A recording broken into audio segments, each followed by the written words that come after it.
Hey guys, welcome to another episode of The Beat Kitchen. Today we're going to be creating an original sample, essentially not using any pre-recorded material. What we're really going to try to do is make it sound as though we're making a hip-hop beat that kind of envelops those older sounds from like the 90s or maybe even early 2000s, and kind of create our own and create something that I think is going to sound a little bit more musical than some of the beats that you may hear in your day-to-day music playlist. But let's dive into it.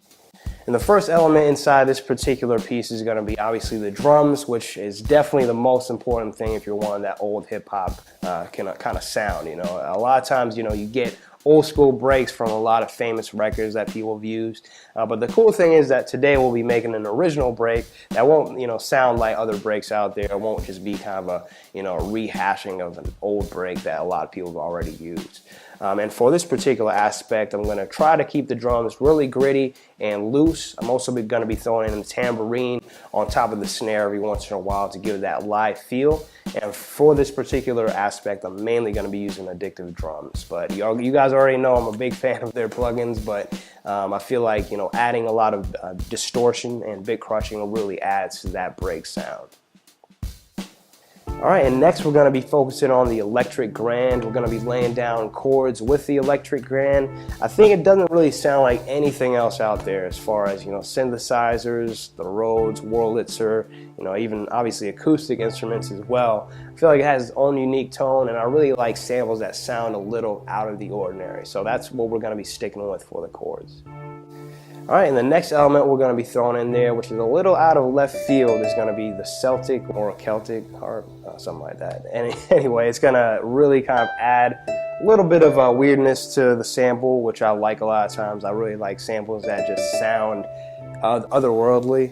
And yeah, for this it really just kind of accents the things I'm doing with the bass guitar, but you'll kind of see how that incorporates as we progress through this beat. And let's jump to the guitar melody. So essentially what we're doing here is we're just playing with the Celtic harp and what the guitar is saying. We're trying to make it kind of real dissonant as well, but still add that melodic aspect to the beat. And then next we're adding a guitar effect. Essentially this is just going to be dissonant tones I'm going to be playing in the background.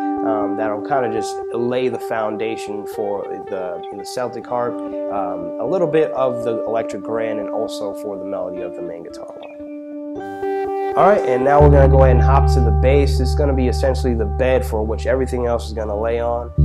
Really what we're playing with the bass, what we're doing with the bass is we're going to be playing long tones.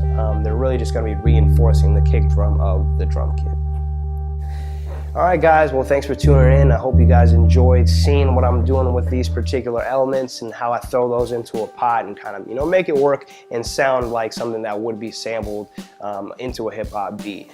Essentially what I'm going to do for this particular track is I'm going to play the full version for the first half with the drums and everything, and then the second half I'm just going to have the sample play out. So I know a lot of producers check out this channel. If you want to sample this particular track, I'd be honored, and definitely send me what you guys got.